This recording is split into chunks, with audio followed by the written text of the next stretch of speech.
आज मैं आप लोगों को इस वीडियो में ये बताऊंगा कि पृथ्वी पर कितने जलवायु प्रदेश हैं। इन जलवायु प्रदेशों को हम ताप कटिबंध के नाम से भी जानते हैं। तो चलिए हम देखते हैं ताप कटिबंधों के बारे में, जिन्हें हम जलवायु प्रदेश भी कहते हैं। ये रहा जलवायु प्रदेश और ताप कटिबंध। जलवायु प्रदेश या ताप कटिबंध दोनों एक ही चीजें हैं। तो मुख्यतः 4 प्रकार के कटिबंध होते हैं, लेकिन इन चारों प्रकारों के कटिबंधों में 4-4, 5-5, 3-3, 2-2 सब कटिबंध पाए जाते हैं। तो सबसे पहले हम देखते हैं कि ये 4 प्रकार कौन कौन से हैं। उष्णकटिबंधीय प्रदेश या निम्न वायुदाब पेटी।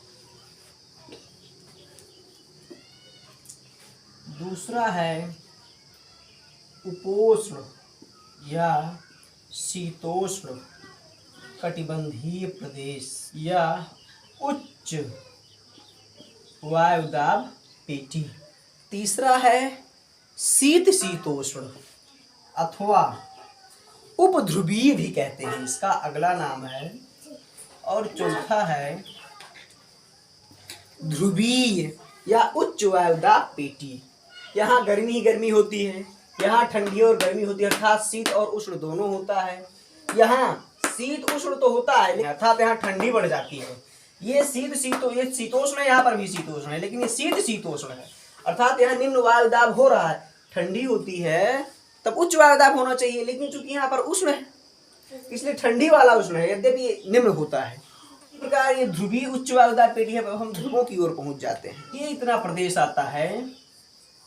ये जो पहला वाला प्रदेश है ये उष्णकटिबंधीय प्रदेश है, 0 अंश अक्षांश से 23.5 अंश अक्षांश तक। जैसे जैसे हम ध्रुवों की ओर जाते हैं यहाँ ठंडी बढ़ती जाती है।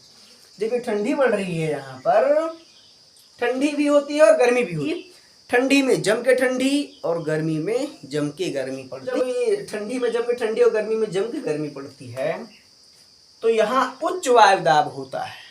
45 अंश अक्षांश से लेकर 66 अंश दक्षिणी अक्षांश तथा 45 अंश अक्षांश से लेकर के 66 अंश उत्तरी अक्षांशों के मध्य ये इसको ये 3 नंबर वाला, ये जो 3 नंबर के खाने हैं इसको हम कहते हैं शीतोष्ण या उपध्रुवीय निम्न वायुदाब पेटी। निम्न वायुदाब क्यों होता है ये समझ लेते हैं।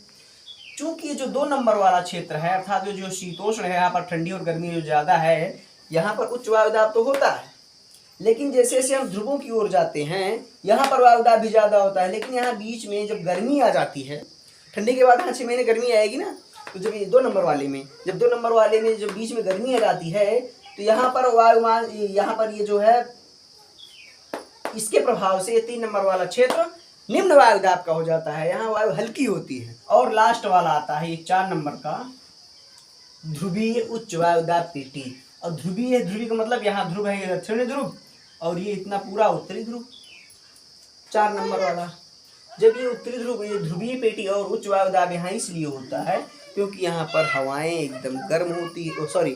चलिए अब हम देखते हैं कि उष्णकटिबंधीय प्रदेश या निम्न वायुदाब पेटी। तो ये जो चारों प्रकार हैं इनको हम यहाँ देख लेते हैं। हम यहाँ देखते हैं कि ये विषुवत रेखीय प्रदेश हैं। विषुवत रेखीय प्रदेश अमेजन बेसिन में, मध्य अमेरिका में, एशिया में, यहाँ मलाया में, सिंगापुर, मलेशिया, जावा, सुमात्रा, वियतनाम, थाईलैंड और ये आधा ओशियानिया का ये जो क्षेत्र है, यहाँ पर ये विषुवत रेखीय प्रदेश पाए जाते हैं।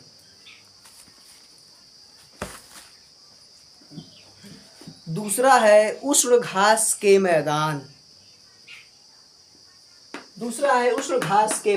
सूडान या सवाना तुल्य। सूडान जो है अफ्रीका में पड़ता है, सवाना भी अफ्रीका में ही पड़ता है, इसलिए इसको सूडान अथवा सवाना तुल्य प्रदेश भी कहा जाता है। और यहाँ पर लगभग 5 मीटर लंबी घासें होती हैं, जिससे इन उष्ण घास के मैदानों को हम शिकारियों का घर भी कहते हैं। क्योंकि यहाँ पर जो जानवर होते हैं वो शिकार करने में उनको बहुत ही आसानी होती है। उष्ण घास के मैदानों को हम उत्तरी अमेरिका, दक्षिण अमेरिका का आदि देशों में इसका विस्तार हम। इन घासों को अफ्रीका में हम सवाना, दक्षिण अमेरिका में एक देश है ब्राज़ील, ब्राज़ील में इन घासों को कंपास, तथा उत्तरी कोलंबिया में अर्थात दक्षिण अमेरिका में कोलंबिया है या उत्तरी कोलंबिया कहें तो उसको लानोस कहा जाता है। तो इस तरीके से कंपास और लानोस और सवाना ये 3 ऐसी घासें हैं जो लगभग यूपीएसआई, दरोगा, यूपीएससी, यूपीपीएससी, बीपीएससी लगभग सभी परीक्षाओं में पूछी जाती हैं कि ये किस प्रकार के घास के प्रदेश हैं। तो ये जो तीनों घासें हैं, ये जो सूडान या सवाना घासें हैं या कंपास घासें हैं या लानोस घासें हैं जो उत्तरी कोलंबिया में पाई जाती हैं, ये घासें उष्णकटिबंधीय प्रदेशों के अंतर्गत आती हैं। या कैसे भी वो क्वेश्चन पूछ सकता है, ये भी पूछ सकता है उष्ण घास के मैदान या सूडान तुल्य प्रदेश में कौन सी घासें पाई जाती हैं, ये ऐसे भी पूछ सकता है। या फिर ऐसे करके पूछ सकता है कि लानोस कंपास जो है वो उष्णकटिबंधीय प्रदेश की घासें हैं अथवा उष्ण घास के मैदान या सूडान तुल्य प्रदेश की घासें हैं अथवा ए और बी दोनों की घासें हैं या उपयुक्त में से कोई भी नहीं। तो जब आप ऐसे विस्तृत तरीके से बढ़िया से पढ़े रहेंगे तब आप इसका जवाब अच्छे से दे सकते हैं। इन ताप कटिबंधों का तथा इन वनस्पतियों का यहाँ पर ऐसे बताने का मेरा यही मतलब है कि आप थोड़ा विस्तृत जानकारी लें। और तीसरा आता है सहारा तुल्य प्रदेश या मरुस्थल तुल्य प्रदेश। उष्ण मरुस्थल का मतलब होता है, मरुस्थल तो उष्ण होता ही है, गर्म होता ही है। अटाकामा, कालाहारी, मंचूरिया, गोबी, थार और ये सहारा का अफ्रीका में पाया जाता है सहारा। ये जो जितने भी मरुस्थल हैं इन सहारा तुल्य प्रदेश भी उष्णकटिबंधीय प्रदेशों के अंतर्गत ही आते हैं। इन वनस्पतियों में इन प्रदेशों में जो वनस्पतियां पाई जाती हैं उनको हम कह सकते हैं नागफनी, खजूर, खिजड़ी, ताड़, झाऊ, रामबांस।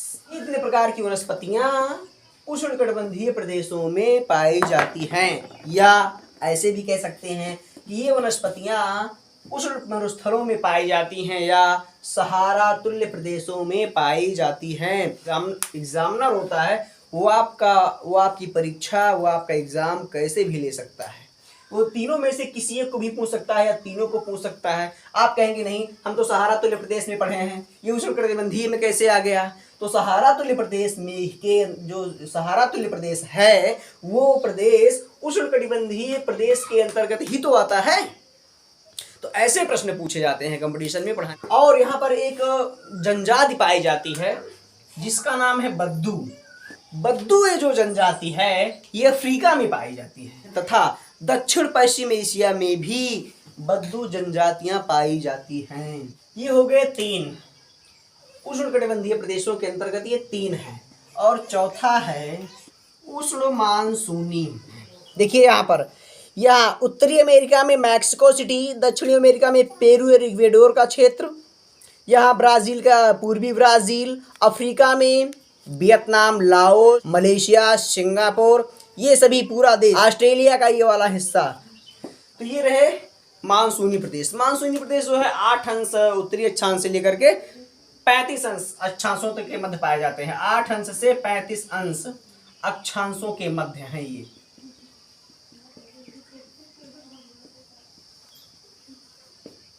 तो ये उष्णकटिबंध, ये एक प्रदेश पढ़ा हमने केवल एक प्रदेश पढ़ा, एक प्रकार का कटिबंध पढ़ा, एक ताप कटिबंध है ये। एक ताप कटिबंधों के अंतर्गत ये 4 प्रकार के ताप कटिबंध हमने पढ़े और वहां की जो वनस्पतियां जानी। वनस्पतियों पर और ये जनजातियों पर इसलिए मैं जोर दे रहा हूँ क्योंकि यही वनस्पतियां ही पूछी जाती हैं एग्जाम में और जनजातियां पूछी जाती हैं। या फिर ये पूछा जाता है कि ये घास के प्रदेश जो उप प्रदेश हैं ये किस मुख्य ताप कटिबंध के अंतर्गत पाए जाते हैं या यहाँ पर किस प्रकार की जलवायु पाई जाती है। और दूसरा है शीतोष्ण कटिबंधीय प्रदेश। इसके बाद हम देखते हैं शीतोष्ण कटिबंधीय प्रदेश या उपोष्ण कटिबंधीय। उपोष्ण, यहाँ पर ये इसको हम उच्च वायुदाब पेटी कहते हैं। ये 4 प्रकार के होते हैं। शीतोष्ण कटिबंधीय प्रदेश 4 प्रकार के होते हैं। पहला है भूमध्य सागरीय। भूमध्य सागर के चारों ओर जो देश हैं, इटली वगैरह है, इधर हिस्सा जितना दिख रहा है ये भूमध्य सागर है। ये सब, ये अफ्रीका है, यहाँ दिख रहा है, ये स्पेन है। और अगर हम थोड़ा जूम करके देखते हैं तो ये सिसिली है, यहीं पर ये सिसिली द्वीप समूह है, यहाँ पर एक ज्वालामुखी है। ये इटली है, ये फ्रांस है, ये स्पेन है और ये अफ्रीका है। ये जो भूमध्य सागरीय प्रदेश हैं। और यहाँ पर क्रोएशिया है, बोस्निया है, सर्बिया है, मोंटेग्राडो है, मैसेडोनिया है, ग्रीस है। ये सभी जो देश हैं भूमध्य सागरीय देशों के अंतर्गत ही आते हैं। दूसरा है शीतोष्ण मरुस्थलीय या ईरान तुल्य प्रदेश।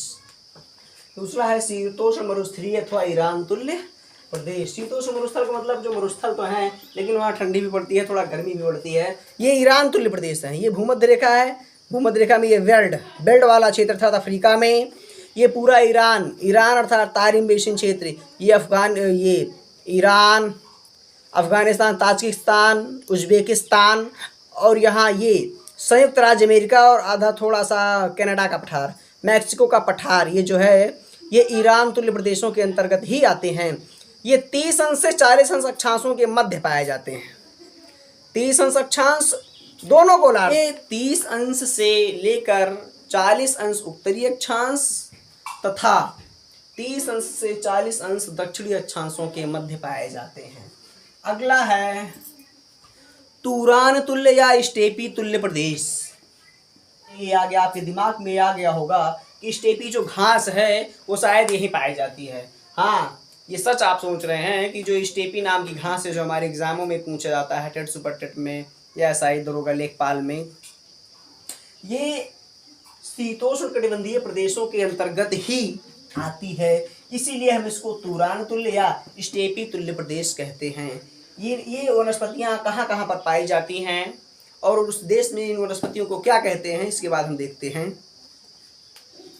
दूसरी घास है पंपास शिम अमेरिका। बेल्ट जो है अफ्रीका में पाई जाती है। ये स्टेपी तुल्य प्रदेश हैं। देखिए, अब बेल्ट, पंपास और प्रेरी अगर कहा जाए कि ये घासें किस प्रकार की घासें हैं, तो ये घासें शीतोष्ण कटिबंधीय घासें हैं। प्रेरी किस प्रकार की घास है, तो शीतोष्ण कटिबंधीय घास है बेल्ट।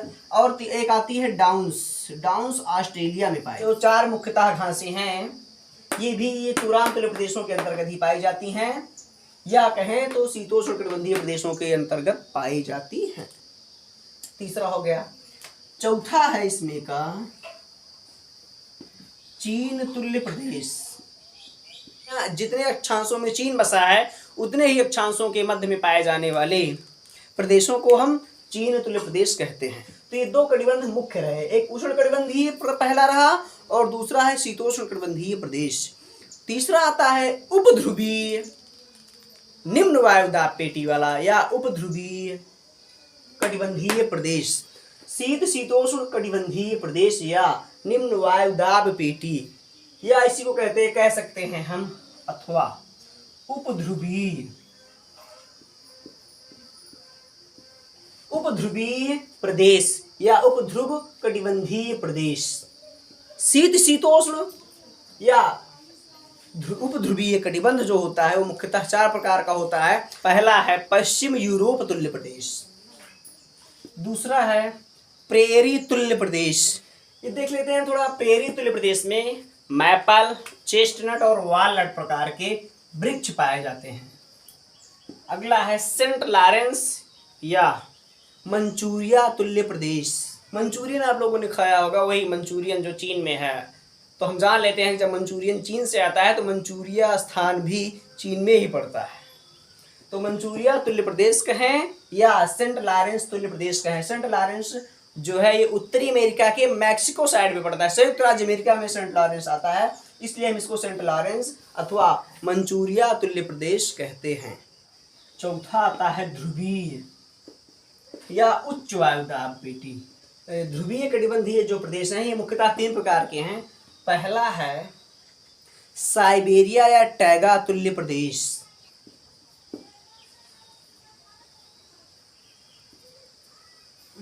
मैं आपको मानचित्र में साइबेरिया या टैगा तुल्य प्रदेश दिखाता हूं, जिससे कि साइबेरिया टैगा जो प्रदेश है, टैगा प्रदेश की वनस्पतियां पूछी जाती हैं, वहाँ के जनजातियां पूछी जाती हैं, इसलिए मैं इसको मानचित्र में आपको बढ़िया से बता देता हूँ।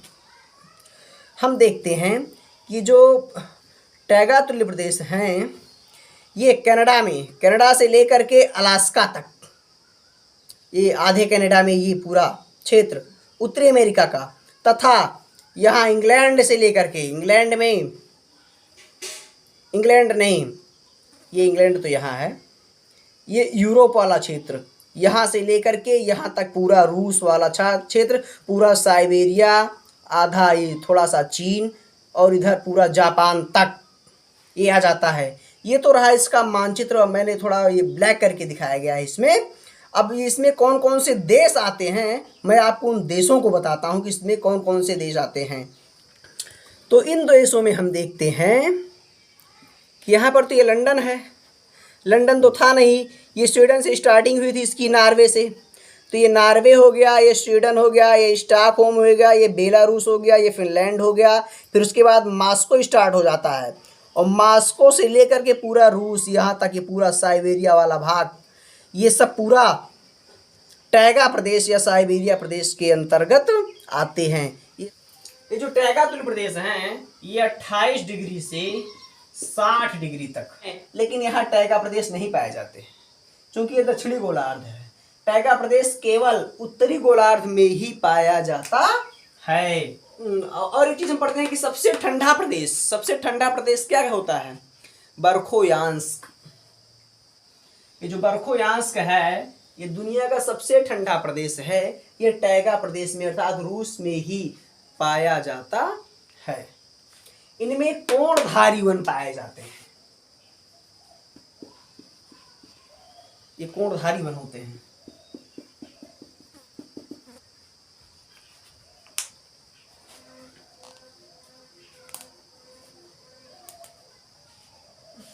ये कोणधारी सदाबहार वन है, इनको हम कोणधारी सदाबहार वन कहते हैं। तथा अलग अलग देशों में अलग अलग चीजें हैं। जैसे रूस में इनका नाम है टैगा प्रदेश और इनको कोणधारी सदाबहार वन भी कहा जाता है। उत्तरी अमेरिका में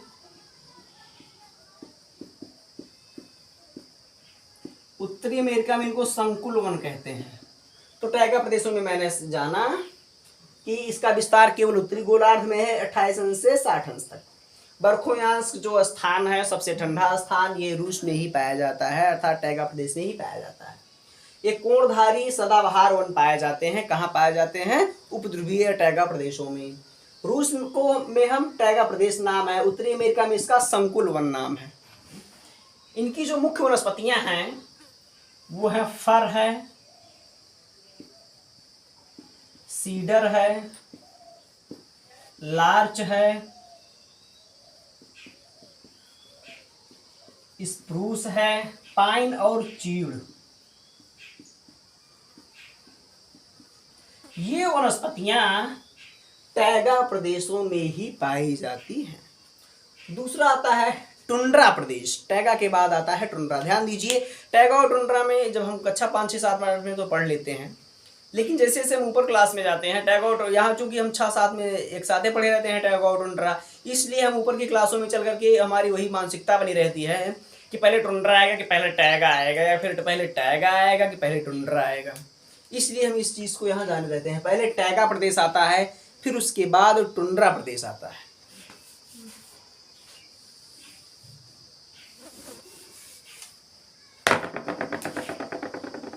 बी है टुंड्रा तुल्य।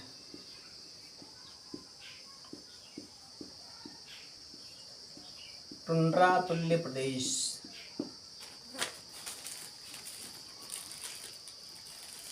चलिए मैं आपको दिखाता हूं मानचित्र में कि टुंड्रा और तुल्य प्रदेश कहाँ कहाँ हैं।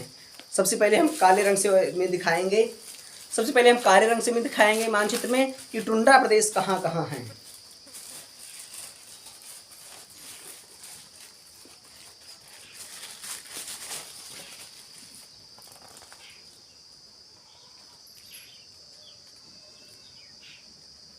ये देखिए, ये टुंड्रा तुल्य प्रदेश है। जो काला काला वाला क्षेत्र है ये रूस के ऊपर, ये टुंड्रा प्रदेश है। स्वीडन फिनलैंड के ऊपर, यहाँ एशिया में, यूरोप में, पूरा यूरेशिया में। लेकिन यहाँ उत्तरी अमेरिका में ये जो कनाडा के ऊपर वाला हिस्सा है, इसको हम जो है, ये जो ब्लैक ब्लैक रंग का दिख रहा है, ये सब टुंड्रा तुल्य प्रदेश है। अर्थात जैसे जैसे हम संपूर्ण कनाडा वाला क्षेत्र, ये जितना भी उत्तरी अमेरिका में है, ये छोटे छोटे बिंदु दिख रहे हैं, ये पूरा ये कनाडा का क्षेत्र है।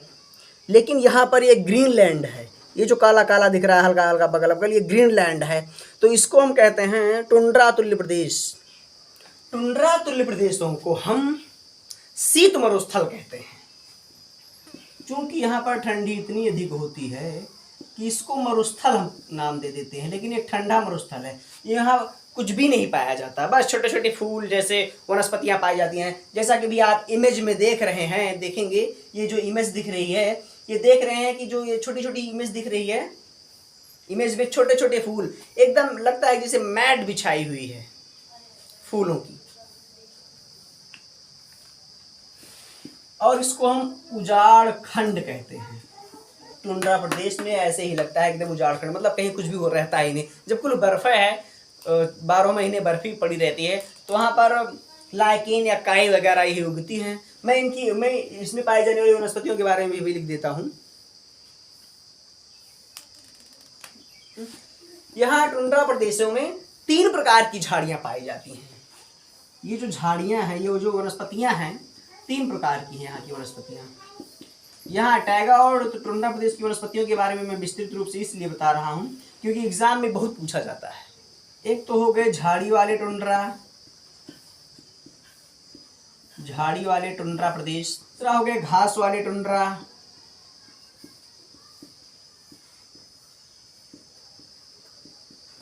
और चौथा है पूरा बर्फीला पहाड़ ही होता है।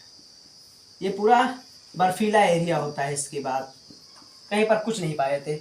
झाड़ी वाले टुंड्रा प्रदेशों में एल्डर और बर्च के पौधे पाए जाते हैं। इनको हम कहते हैं एल्डर और बर्च। ये 2 प्रकार के पौधे पाए जाते हैं यहाँ पर। और घास वाले टुंड्रा में लाइकेन और मांस पाया जाता है।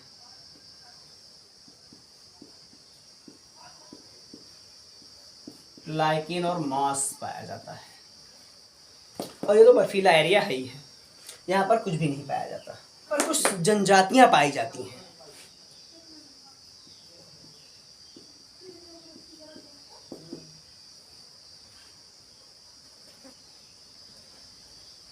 जनजातियां कुछ है, मैं पहले लिख देता हूं देश, किस देश में कौन सी पाई जाती है। तो पहले लिखता हूं मैं देश। पहला है उत्तरी अमेरिका। उत्तरी अमेरिका में कौन सी जनजाति पाई जाती है? आपने सुना होगा एस्किमो का नाम। ये जो एस्किमो प्रकार की जनजाति है वो उत्तरी अमेरिका में ही पाई जाती है। एशिया में लैप्स, फेंस और याकूत तथा टुंगस, ये जनजातियां पाई जाती हैं। ये हो गए ध्रुवीय प्रदेशों के 2, एक तो साइबेरिया या टैगा तुल्य प्रदेश, दूसरा हो गया टुंड्रा तुल्य प्रदेश। चलिए आप इसका स्क्रीनशॉट ले सकते हैं क्योंकि इसमें बहुत सारी चीजें जानकारी की है। हिमाच्छादित प्रदेश,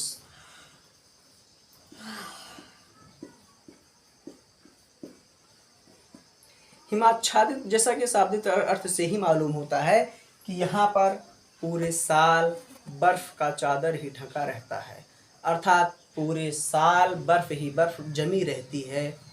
इसलिए यहाँ पर कोई भी वनस्पतियाँ, कोई भी चीज़ सुनसान एकदम होता है, एकदम रेगिस्तान होता है, शीत रेगिस्तान कह ले, कुछ भी नहीं पाया जाता है, बर्फ से पूरा सब ढका रहता है। तो ये रहे हमारे जलवायु प्रदेश, कटिबंधीय प्रदेश, जिनको हम ताप कटिबंध के नाम से जानते हैं या जलवायु प्रदेश के नाम से जानते हैं। इनका आपने यहाँ पर विस्तृत अध्ययन देखा। मिलते हैं अगले वीडियो में, तब तक के लिए धन्यवाद।